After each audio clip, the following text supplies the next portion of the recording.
Have you ever wondered what the things you use every single day are made out of? Like, what is plastic? You would say that this chip bag is made out of plastic, but what is plastic? It's not like it grows on trees or you find it in the earth. What is it made out of? Well, that's a great topic for this video, and it's going to be about polymers, because that's what that's made out of, polymers. So you might be wondering, what even is a polymer? And a polymer is when there's a chemical reaction that occurs between two monomers, or thousands and thousands of monomers. And monomers are just very tiny, small molecules that bond with exact replicas or identical molecules. And so them bonding together creates this kind of network of monomers, and together they form a polymer. But how do you get different qualities? I mean, a bouncy ball and a car tire are very different in structure and what they can withstand. You wouldn't use a bouncy ball for a car. It wouldn't be able to support that weight. It would just flatten, right? But a tire can withstand that heaviness of a car and those tons of pounds. So how do you get the different qualities? It's through a process called cross-linking, and you need a cross-linking agent. And it kind of creates this like hammock and network like of monomers. They're crisscrossing and making this much stronger substance. And that's called a polymer network. Now we're going to be looking at different types of fluids, and there's Newtonian fluids and non-Newtonian fluids. And the difference is that a Newtonian fluid has viscosity, which means it has the ability to flow from one place to another. So like water, for example, would be a Newtonian fluid. However, a non-Newtonian fluid has other factors that go into that viscosity, like a non-Newtonian fluid might be affected by other factors like temperature or pressure. Now that I'm done with the boring part, let's get into the labs. For this lab, you'll need these materials. You'll need borax, 4 ounces of Elmer's glue, food coloring, a teaspoon, something to stir with, I'm using a fork, a jar, a measuring cup, a bowl, and another measuring cup, and water. The step will be to pour the 4 ounces of glue into your jar. Now fill the 4-ounce bottle with water. Pour the water into your glue mixture.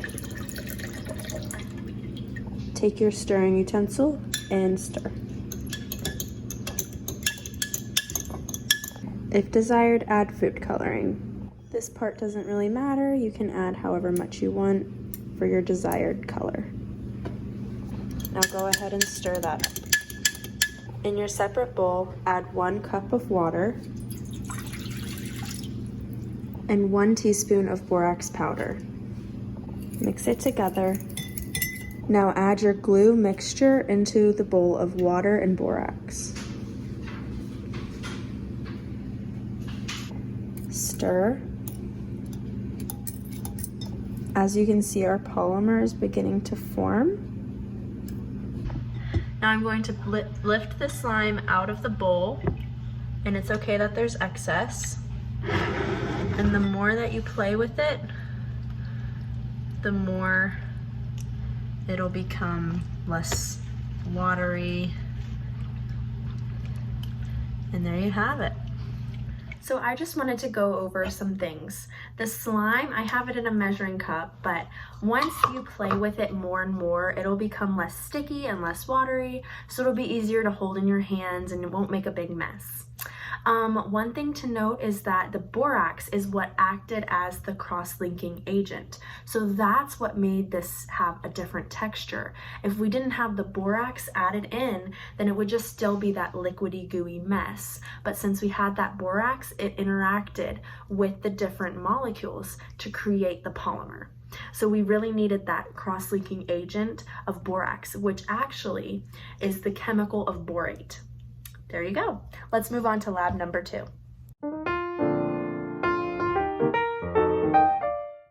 Next, we will be making fluffy slime. These are the materials you'll need. You'll need contact lens solution or multi-purpose solution that has boric acid and sodium borate in the ingredient list. You'll need any type of shave cream, Elmer's glue, food coloring, baking soda, a 1/3 cup, a 1/4 cup, half a teaspoon, and a mixing bowl. First, measure out 2/3 cup of Elmer's glue and add it to your bowl. Next, you're gonna add 1/4 cup of water to the glue. Next, add 1/2 teaspoon of baking soda and mix. Next, add your food coloring until you're satisfied with its color. I'm doing blue this time. Mix it in. Now measure out 2 to 3 cups of shave cream. I'm gonna do 2.5 and add it to your bowl.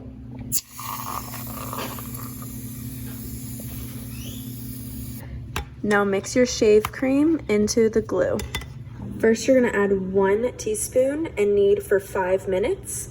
And then you're gonna add the second 1/2 teaspoon and then keep kneading your slime. And you'll see that the polymer will begin to form. Okay, so it's been about 5 minutes of me kneading and you can see that it's beginning to form. I'm gonna go ahead and add 1 more 1/2 teaspoon and then we will see what it is looking like in a few more minutes.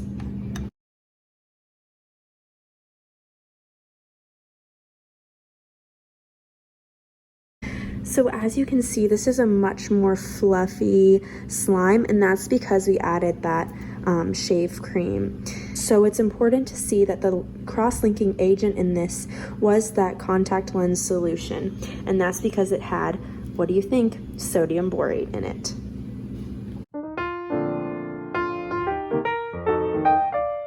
For this next lab, we will be doing the Super Ball 2.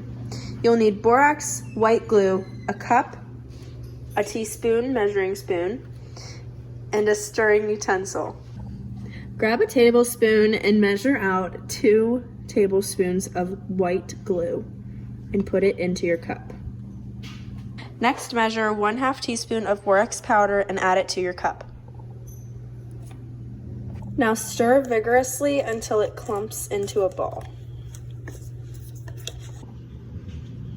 Now you're going to take out the clump, hold it in your hand, run it under water, and shape it into a ball.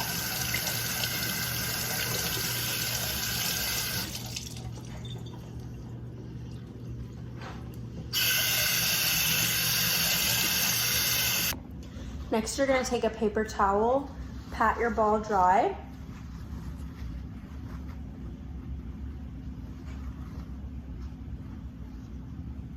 and bounce it on the table.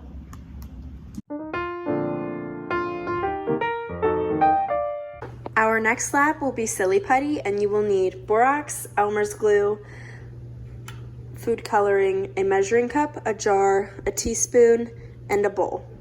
You will also need water. Measure out 1/4 cup of your white glue and pour it into your jar. Next, add 1/4 cup of water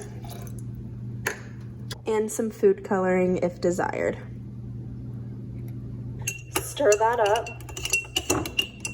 Next, grab a tablespoon and measure out 1 tablespoon of borax into the jar. Now go ahead and stir that vigorously and watch the polymer form.